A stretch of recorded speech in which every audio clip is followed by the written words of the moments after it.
Crypto currency का भी कुछ जो ऐसा क्राइम लग रहा है, ऐसा ही लग रहा है, लेकिन ये डिजिटल प्लेटफॉर्म पे है और इसमें कुछ को पैसा दे दिया, कुछ को नहीं दिया।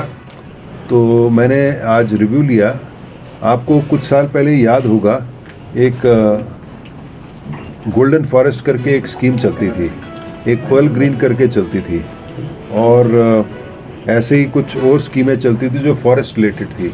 उसमें ऐसा था कि आपको एक भरोसा दिलाया जाता था कि ये पॉपुलर के पेड़ या इस जंगलात में आपका कुछ हिस्सा है और ये जब बन के कट के होगा तो बहुत पैसा आएगा।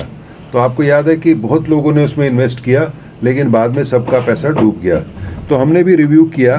तो ये जो क्रिप्टो करेंसी का भी कुछ जो ऐसा क्राइम लग रहा है, ऐसा ही लग रहा है, लेकिन ये डिजिटल प्लेटफॉर्म पे है और इसमें कुछ को पैसा दे दिया, कुछ को नहीं दिया। लेकिन ये जो कानून है भारत का 2019 का, उसके अनुसार ना तो आप पैसा ले सकते थे, किसी डिपॉजिट कर सकते थे, ना उसको ट्रेड कर सकते थे, या उसमें बेसिकली आप कुछ कमर्शियल एक्टिविटी कर सकते थे, जिसमें 10 साल की सज़ा है। तो मैं SIT की बधाई देना चाहता हूँ कि छोटे समय में, क्योंकि बड़ा कॉम्प्लिकेटेड सा ये क्राइम है, इसको इन्होंने समझा और इसमें आगे बढ़े, और कुछ लोग गिरफ्तार हो गए हैं और कुछ की गिरफ्तारी के लिए इन्होंने टीम्स भेजी है। अभी जो लायबिलिटी कह रहे हैं, इंटरोगेशन से पता लगा है 400 करोड़ की है। तो लायबिलिटी, इनकी जो प्रॉपर्टी को पूरी मैप करके चिन्हित करके उसको हम सीज करेंगे। उस लायबिलिटी से फिर आगे जिनका पैसा देना है, देनदारी है, वो करवाएंगे।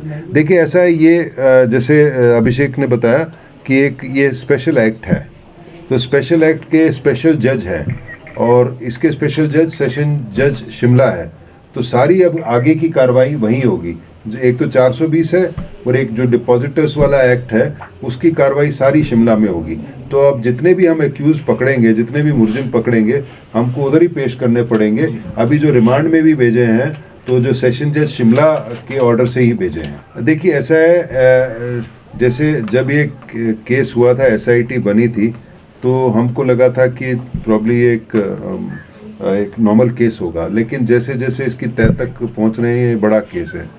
और इसमें अभिषेक ने बताया कि इनकम टैक्स अथॉरिटीज़ भी, क्योंकि इसको हम पैन नंबर के साथ मैप करेंगे तभी पता लगेगा।